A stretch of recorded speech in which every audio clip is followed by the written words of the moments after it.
So all three of my books have of a news hook to them. And so this one is the same.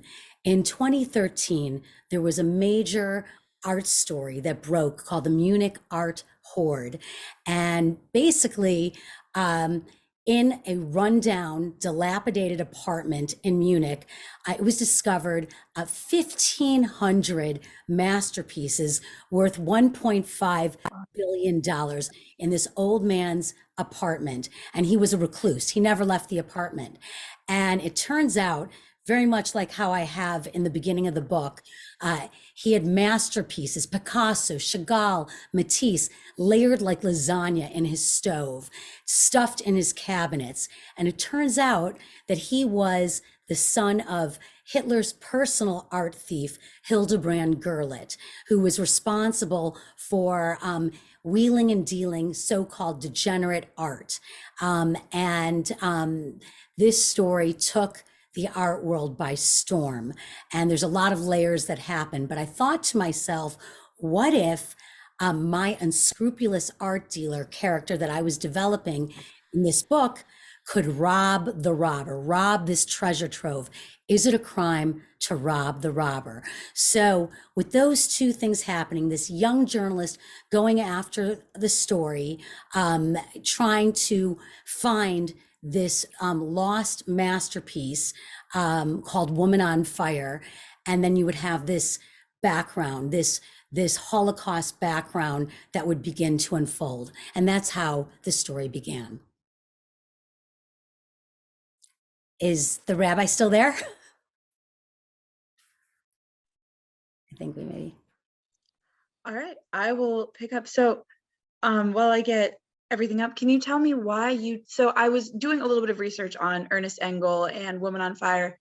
Why did you zero in on that art piece as the crux of your story? So Ernst Engel is a fictional artist, but he's a composite. He was in my imagination, but based on many interviews and lots of research, he was the founder of Expressionism. And Expressionism is a homegrown German movement of art. And it had a lot of play in my first novel. And in fact, Ernst Engel was the teacher in my first novel, and he's murdered by the Nazis. His last known painting is Woman on Fire. So that's what's called in my business inserting an Easter egg into your new novel. And so you learn a little bit about Ernst Engel, not very much. Obviously, in my first book, Fugitive Colors, there's a lot more. But it was very important to me that Woman on Fire was an expressionist work of art. And what is expressionism? For those who don't know, it's not fruit in a bowl. Basically, it's wild, frenetic, brush strokes. People are pink, skies are purple. You can't walk by an expressionist work of art without having a reaction. And this movement of art during the 1930s, just when Hitler was taking power, was taking the world by storm. And so it is almost the anti-Aryan type of art. And he went after the expressionists and actually all of the avant-garde with a vengeance never seen before. And so that was really in 1933 where he really went after the artists, the architects, the teachers, the philosophers, the intelligentsia. He believed, destroy the idea makers first, and then go after everyone else. So that's how it rolled out. So one of the things I was fascinated was by the Jewishness of so many of the characters in the book. Yes. So Ellis clearly has Jewish parentage, which means Adam does. Margot, it turns out, does. It's not clear if Jules does or not. You kind of half wonder. What did it mean to have both the protagonist and Margot both possibly being Jewish? Well, Jules is Jewish. She talks, you might have missed it, but there's a line in there where she talks about, around her bat mitzvah, to see this exhibition at the Art Institute of Chicago about stolen art. But it's, while art and stolen art, most of the works were taken or confiscated, looted, or destroyed from Jewish collections. It wasn't just Jewish collections, and it wasn't just Jewish art.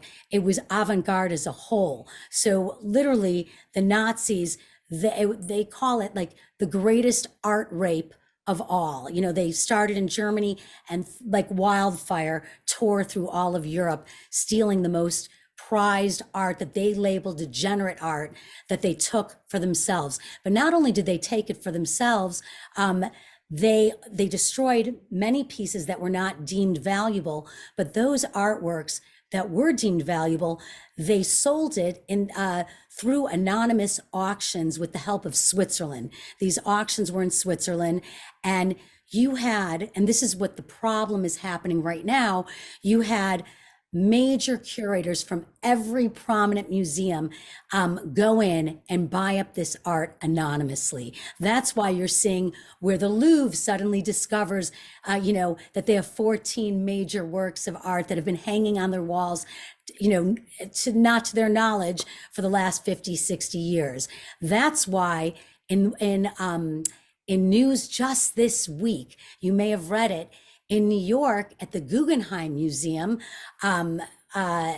there is a painting in dispute, a Picasso worth almost $200 million that the family is now suing to get back. It belonged to prominent German collectors, the Adlers, and they were forced to give up this art. They were paid a nominal sum. Just imagine, say $1,000 plus for this multi-million-dollar work of art. And that's what the Nazis did, these forced bills of sale many times. And so it's all part of the dispute of families who are trying to get their own family's artwork back. And so this is a story. What's so fascinating is that it's an 80-year-old story that is still front page news. And that is what is happening right now. Many or most of the Holocaust survivors and Nazis have passed, but what's left are the assets that were taken. And so you're going to see a lot more happening. And by the way, it's the great grandchildren that are suing for this painting back from the Guggenheim museum, which refuses to give it back. And it's now in Manhattan courts. And it's going to be really interesting to see what happens. So we talked briefly about the fact that you have a career as a journalist, and Jules, the lead character, is a journalist. First of all, what was it like to you to switch from being a journalist to being an author? And second, what was it like to write about a journalist and to have a journalist be one of the lead characters? So I always say you can take the girl out of journalism, but not the journalism out of the girl. So for most of my life, I was a full-time working journalist. I was, just briefly at, the Jerusalem Post, the Chicago Sun-Times, WGN TV News. And I was the managing editor of Moment magazine, and other positions. And so I would work as a journalist by day, but I would work on my fiction at night. And now happily that has switched, so I do write essays, but most of my essays relate to my books or to stolen art, recently. And I always say it's kind of a blessing and a curse. So a blessing because I know how to research. That's my boot camp. So for example, for my first book, Fugitive Colors, I researched for 4 years before I would allow pen to paper. I went all over Europe. I did, hundreds of interviews. I even had that manuscript vetted by the Holocaust Museum, the US Holocaust Museum. So by the time I got to Woman on Fire, I had a very strong base for Nazi looted art. And, and I had toured with Fugitive Colors, especially, at least 25 cities and, that kind of thing. So I had a quasi expertise in stolen art. But so for me, unlike a lot of my author friends who are historical fiction writers, they might see 5 sources and call it a day and say, okay, this is a fact, we're good. But me, I need about 20 sources till I'm on repeat, and I'll say, okay, it's a fact. I'm good. So it takes me a little bit longer. That's the curse, I would say, to write something. But I also would say it's a blessing because I know the who, what, where, when, why, and how in each chapter, and how to leave a reader with a cliffhanger. And that comes from my journalism background. To have to take a big story that you're working on and put it into, 3 paragraphs or whatever, however many inches you're allowed, and how to get it all in right away. So, you asked if I love, how do I feel about writing about a journalist? I feel like it's like home for me. It's really very, very close to home.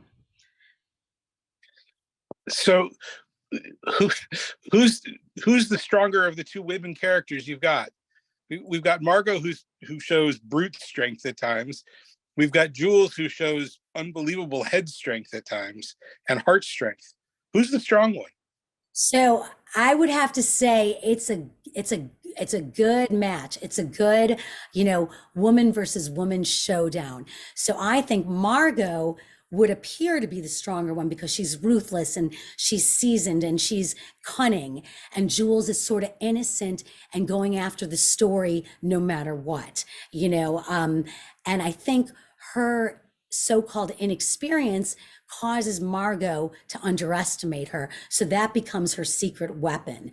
So, obviously if anyone has not read the book, I'm not going to give it away, but a few things had to happen for Jules to get in place for it to be a showdown, and which doesn't happen right away. It happens more toward the middle of the book. So I feel like they're both very strong women, and probably Margot at face value is the stronger of the 2. I think I'm losing you. Did we lose each other? Yep, I don't know what just happened. Yeah. We can still hear you. Something weird. Looks like somebody shared the screen. Should I? Let's see if I can figure this out, but please continue talking. We can all hear you. We can hear you. Okay. So I found the button. Yeah, we're back. So so I would say Margot appears to be the stronger, but Jules is right up there. And obviously with the twists and turns and how the book ended up, I would say they're on like a level playing field. Well, and there are a few other strong women in here too. I mean, the trip to Baden-Baden isn't exactly to meet a shrinking violet. I mean, she's a pretty strong character in her own right. She's one of my favorites. She's actually based on my grandmother. So I wrote Lillian Dassel with my grandmother in mind. Tell me more about that. How did that work? What parts of her are your grandmother? I mean, just her strength, her, her forthrightness, her protecting her family no matter what. There were just sort of, you kind of fell in love with this character, even though she went through so much damage and lost everybody, just like my grandmother lost everybody in her family. And but she still, my grandmother, I would say, is different than Lillian. Lillian had a lot of anger and a lot of hate. My grandmother had a lot of joy, and just, it was all joy. It was all cooking. It was all love, and proud that she got to see her grandchildren and her great grandchildren. So that was the difference. But I think her spirit and her unstoppability was 100%. Lillian and my grandmother very much shared that. There were a couple. I mean, Elizabeth and for that matter, Louise both show some strength too. Yes, Jules's mother, a single mom, was a strong woman as well. Yeah, I sort of gear towards strong, fiery women for sure. Even Louise, the assistant to Dan, I mean, I wouldn't mess with her. I wouldn't mess with Louise either. Yeah, no, they're definitely strong women. You know, but and the men obviously have vulnerabilities. There's a lot of addiction. There's different things. They've all became someone in their own right. Dan, a prominent journalist. Ellis, you know, an epic designer of shoes. Think Manola Blahnik. You know, in my mind, I had Ralph Lauren, who, as many of you may know, is really Ralph Lifshitz from the Bronx. And, you know, and he rose to become Ralph Lauren and create sort of this Americana design. And so when I was developing Ellis, I was using sort of both of Ralph Lauren and the shoe designer Manola Blahnik, and his artistry and the intensity that he, you know, as shoe as art. But there was addiction, and Adam, of course, you know, was a brilliant painter, but he also had his own issues. So yeah, the men, you know, I wouldn't say they were weaker, but they had bigger issues, or more vulnerable in a way than the women were. Stronger characters, I would say. But tell me about the role of revenge, because that also jumped at me. There's a little revenge going on all over the place in this book. Well, yeah, I mean, I think the whole book there's a fine line between the pursuit of justice and the hunt for revenge. And what happens is all the characters traverse both sides. And a lot of times it doesn't bode well in the end. And so the question is, how far would you go to pursue your passion or to find the painting, you know? And sometimes it's too far. Sometimes it's not far enough, but all the characters have revenge in their background. But I would say Margot, who seems the most vengeful, really all the characters, I would say, the main character in this book is really Woman on Fire, the painting herself. Everyone revolves around this painting. And my goal was, in very much in the way of how Schindler's List did this, where I wanted one painting to represent the more than 600,000 works of art that were confiscated, looted, and destroyed by the Nazis. But if you, as the reader, could see how it impacted all these lives, this one painting, to represent the bigger picture. That was my goal with this. And so the point being, in terms of revenge, Margot, who seemed the most vengeful, really her soft spot, or her vulnerable spot, connected to the painting, because she felt that the painting was the painting that her grandfather, a gallerist in Paris, you know, back in the 1930s, this was his most prized painting, his favorite painting. And so she was going to stop at nothing to get it back. But really, it was because of her grandfather, the only person who really cared for her in her life. So there was vulnerability with her vengeance, I would say. So I'm trying to think of who gets final revenge in this story. And I mean, I don't want to give away the book, obviously, but right.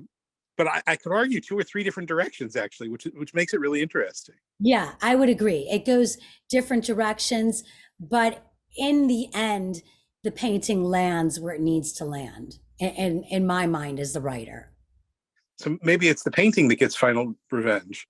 Maybe it could be the painting gets, I mean, because it really moves through, you know, hands and history and, you know, different, you know, hearts, you know, it moves through, you know, it has quite the journey over its, you know, 80 years.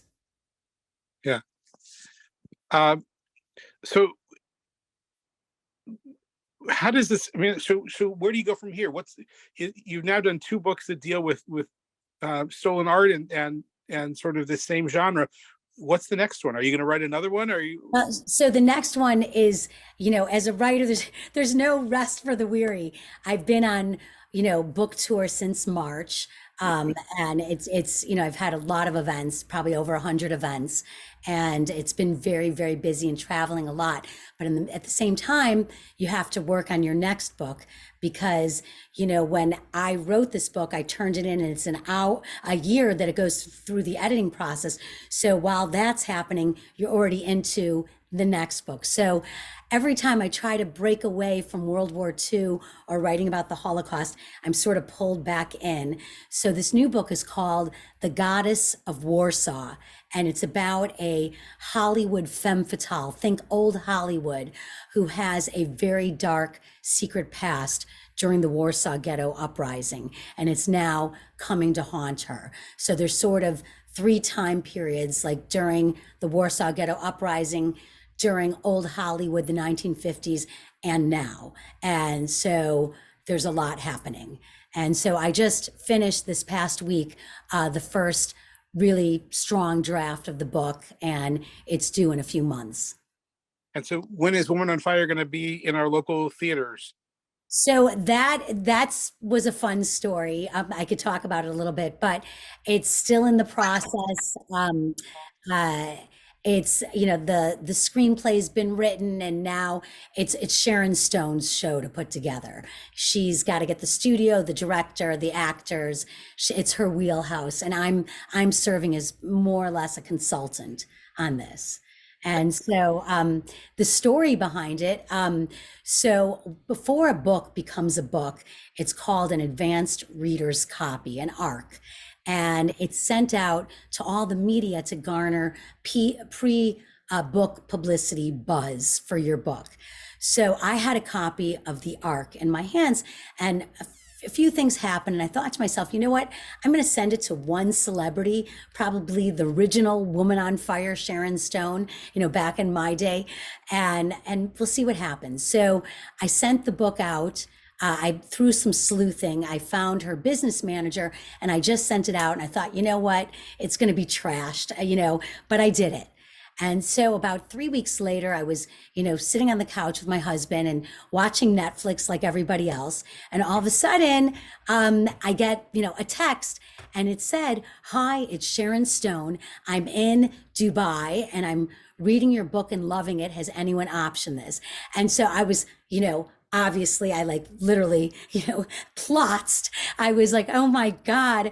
But really my very first reaction was that it was someone saying, "Hi, I'm in Barcelona. I lost all my money," you know, one of those types of messages. And then I understood that it was for real. And very quickly afterward, by December of that same year, probably about 4 to 6 weeks later, we signed a deal, and she's set to adapt the book into film and to star in it. So I can't really talk about the details, but that's the background behind it. So is she going to be Margot? I can't talk about it. Wow. Yeah, so it's exciting. Cool. Very cool. Very cool. All right. So if you're okay, let me open it up to other questions from everybody else. Is that all right? Sure. Yeah, absolutely. All right. So Grandma, I know you've been chomping at the bit. Danny, go ahead. Wait, so you've talked so much about these very strong female characters you've created, which is really refreshing to see in literature. But one thing I thought was really interesting is that both Margot and Jules are like brilliant. They have incredible resources. They have incredible people skills. And yet they both focus so much on like how they appear beautiful to the male gaze and how they can like kind of weaponize their beauty or like use it to get where they need to go. What was it like trying to balance these like very smart, capable female characters who still feel like compelled to cater to like the male gaze and like this kind of like stereotypical beauty? I thought that was like a really interesting dynamic. So I don't feel that way as the writer, but no, but I'm happy you're bringing it up. Margot, perhaps more. Yes, I would argue that there is something to that she used it as one of her weapons. She was smart. She was sophisticated. She had a dynasty of art behind her. She understood her beauty was something that she could use as a manipulative tool. But I feel like that wasn't a dominant goal of mine. I felt like Jules was sort of the anti that. She dressed in big sweatshirts. She, it really wasn't until Margot made her come to this art, later on, where she sent her sort of this body hugging type of dress.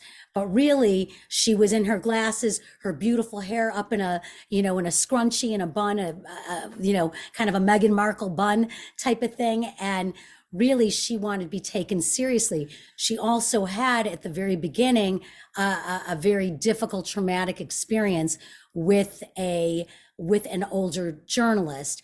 And so I think Jules was anti that and did not focus on that. But I think Margot did use that as one of her weapons. I mean, I don't think it was one of these situations she was confident and aware of her beauty, but it was not the most important piece for her at all. Yeah. Right, I totally get it. Thank you. Interesting. It's an interesting perspective from someone who's reading the book, but that, right. As the writer, that wasn't my intent. Right. I just thought, not that, I was in the same where Jules isn't making her beauty the most important thing about her, but when she intentionally didn't wear makeup so that Dan would notice that she was too serious and too she had more important things on her mind than makeup. Right. I thought it was interesting because most women, when they're job interviewing, are intentionally, putting on makeup, trying to appear more professional. And for Jules, she was the opposite. She's like, if I can get him to notice that I'm not wearing makeup, he'll notice that as you wrote in the book, has more important things on her mind, which I thought was a very, right. I don't know, it just stuck out to me. Yeah, no, as somebody who's 24 and that's very big in our world right now. It's how we have to look. I thought it was, yes. I just liked it. It stuck out to me. Yeah, no, I appreciate that for sure. So what other questions do we have? What other comments? You know what? I could tell you an interesting story, something that might surprise you about the book. So when I was 17 years old, and this is for real, I was in high school and I was on an internship program in Springfield, which is our state capital. And I was working for a state senator for 6 months in high school. And while I was there, I was approached by a special law enforcement unit to see if I'd be willing to be used as bait to help break a sex trafficking ring. Wow. So at that time, there were no cell phones, there were no computers at that time. And at that time, no one needed to get your parents' permission for anything. So I was 17, sign me up. So I was used in real time. We did break a sex trafficking ring and people were arrested. And as you can imagine, as a 17-year-old, that was, sort of my aha moment and really put me in the direction. I knew I was going to become a journalist and go after the hard stories, no matter what. It was very influential. And so I gave that backstory to Jules in the book as well. So just an interesting tidbit if you might find interesting about the book. Was it hard for you to write that part? Not that part. No, I mean, maybe other parts in the book, but definitely not that part because I really didn't talk about it. And it was the first time that I sort of exposed that backstory and I gave it to Jules in a big way. I do talk about it at my events or, at book clubs, that kind of thing, or, these types of events when asked about behind the scenes of the book. So how much of, I guess I'm pushed to ask the next question. How much of Jules is autobiographical? Quite a bit, actually. That's, as I was explaining that this was the character that was the most like me of any character I've ever written. So I was a single mom for a period of time, there's which is more like Jules's mother. There were definite aspects to the book and every character or event that feels real in the book is real or based on a composite of characters or based on real events that happen. A lot of research went into this book. And, it's funny because a lot of people don't really know how to categorize it because it's history, it's art, there's passion, there's suspense, there's strong female characters. So it's a little bit of a mutt of sort of a bunch of genres in one. But I sort of wanted to write what I love to read. And so that's, and having written it during COVID, being locked down, it was I threw in everything that I enjoy reading into a book. So how come the real work of art isn't on the cover? That was, I had pushed for it. That's what I wanted, the work of art. And they wanted to showcase historical fiction. So 3 elements were happening on the cover, and I've got it right here for those who could see it. So you have, if you can see, there is Berlin happening here. You have the journalist and you have the painting. And so in a sense, because it is an expressionist work of art, you know, I described the painting probably 6 different times in the book. And so it really was, to your imagination, the reader, what you might envision in your own head. How does this painting make you feel? How it made the characters feel, more important than what it actually looks like. But I believe in the movie, they will unveil the painting. Where is it now? If we wanted to go see it, where would we go? Oh, it's not there yet. It's I still. discovered, Rabbi, that when we Googled it, we Googled something. We Googled like Ernst Engel and stuff because Yeah. Rabbi and I, we found like I think just read about your books and we just looked at the wrong online source. Yeah, no, those are fictional characters. But for example, the Nazi art hunter, Bram Baker in the book is based on a real man. So his name is Arthur Brand. So while I was doing my research, everywhere I would go is Arthur Brand, Arthur Brand. I'm like, who is this guy? I have to find him. So I found him. He's in Amsterdam. And we had an interview scheduled in Amsterdam on March 14th, 2020. So you know what happened. That was the first thing that went. But he and I got in touch and we've become friends. And I sent him the book, and he's a big time art detective. In fact, there's a big series on him in Amsterdam called The Art Detective, kind of like a Netflix series. And he's the Indiana Jones, they call him, of the art world. If you have a Nazi looted masterpiece that you're looking for, you contact him. If you have a painting that was ripped out of your museum and you want to find it, he sends his SWAT team. He's brilliant and interesting and fascinating. And he's written his own books, which read like thrillers, but they're real. So Bram Brand's Baker, a real character, and Geisler's are real characters. yeah, Real people who actually existed. yeah. Is Ellis actually a real character, or is he? He's not a real character, but he's a composite of a character, and his backstory isn't a real story, one that I fictionalized. Gotcha. Yeah. Cool. Yeah. What other questions are there? Anybody have any more questions? Don't be shy. I'm an open book. You can ask me anything. How long does it take to write a book like that? Years? Well, it just depends. So for my first book, it was over a 10-year period, but then there were kids, there was life stuff, there were moves, and I was a full-time working journalist. And my middle book took about 9 months. It was not a book that I had to research too much, so it kind of flew out of me. And this book was also 9 months, but I was working 10 hours a day, 7 days a week for 9 full months. And sort of the fun part about it, I have 3 daughters. They're 25 and 24, 23, and very close together. And my eldest, so during COVID, the silver lining is everybody came home, which was great. And so I would work at the kitchen table, writing about my 24-year-old protagonist, the main character, looking over my laptop at my 24-year-old daughter at the time. So that was really a joy to write and work with her, across the kitchen table. So a book, I have writer friends who put out a book every year. I'm not that writer. I'm more the every 2 years writer, type of writer. Thank you. Yeah. So what did your daughters think of the book? They love it. They're proud of it. And, They think you got a 20-some Chicago woman correctly? I think they do. And their friends have read it. And, My middle daughter is actually an artist. She's at the Art Institute of Chicago, and my eldest has been in fashion, and my youngest is in science. So very different, but they feel that I got it right. I didn't hear any complaints about it.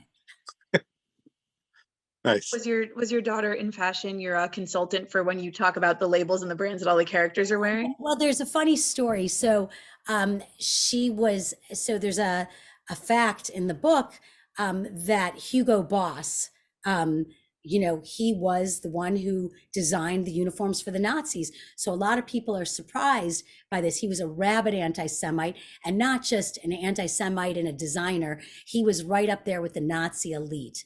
And so the company years later apologized for their Nazi past, but my daughter called me up and she said, "Oh my God, I have an interview with Hugo Boss." And I'm like, "Don't tell him I'm your mother," because, I go after it hard in the book, as you know. So, yeah, so it was an interesting fact that we had talked about together.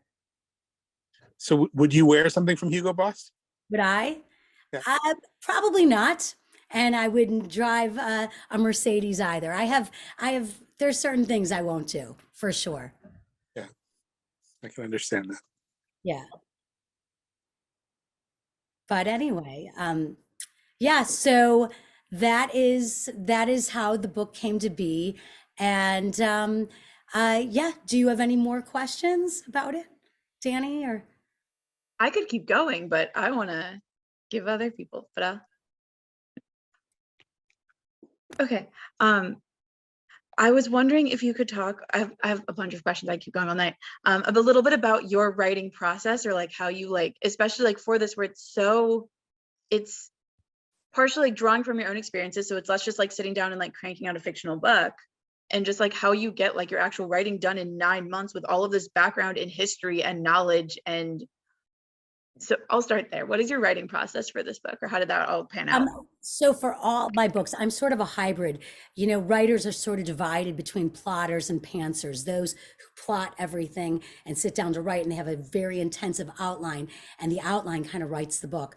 Or you have pantsers who fly by the seat of their pants, and they write, they get in, and that's how it works. So I'm a hybrid. So if you came to my house, you would see my kitchen table with the leaves pulled out, seating 14, every inch of it covered in note cards and sticky notes, very much like Jules, and my dining room table the same. So there's about a 2-week period where I lay it all out on, and my family's relegated to another room with the TV and eating at the coffee table, because I have all my intensive outline. And if you go to my Instagram, which is Lisa Barr 18, and you scroll through the pictures, you could actually see it, because I sort of photographed the process. And then after I kind of have it really deep inside me, I push it all away, and then I sit down and write, and then the characters take me in all the different directions. And obviously, because it's history and things have to happen at a certain timeline, I will consult, the facts to make sure I get it right. But so it's really a hybrid process. And, I also, a lot of people will write like a really messy first draft just to get it down. I write a very neat first draft. So I don't move from a chapter until it's in really good form. So by the time I get to my first draft, it might be like someone's third draft. And so I finished, as I was mentioning, the first draft of this new book this past week, and it's really strong. And now, right before I got on, I've been working all day on this new book. Now I'm going back from the beginning and reading it, and will be adding a lot of details, but it's in pretty good shape at this point. And then I don't want to give away too much of your book, but as you're talking about plotting and having kind of the characters take you in different directions, we started off kind of getting perspectives from so many characters and kind of alternating point of views. And then as we got deeper into the book, we kind of narrowed in on this Jules versus Margot. What was it like kind of deciding in what order to like have characters not have chapters focused on them? And like, how did it feel like kind of having some characters that I'm assuming you enjoyed writing sort of take a back seat? I knew it was it was going to really come to Margot and Jules, like it was going to go there.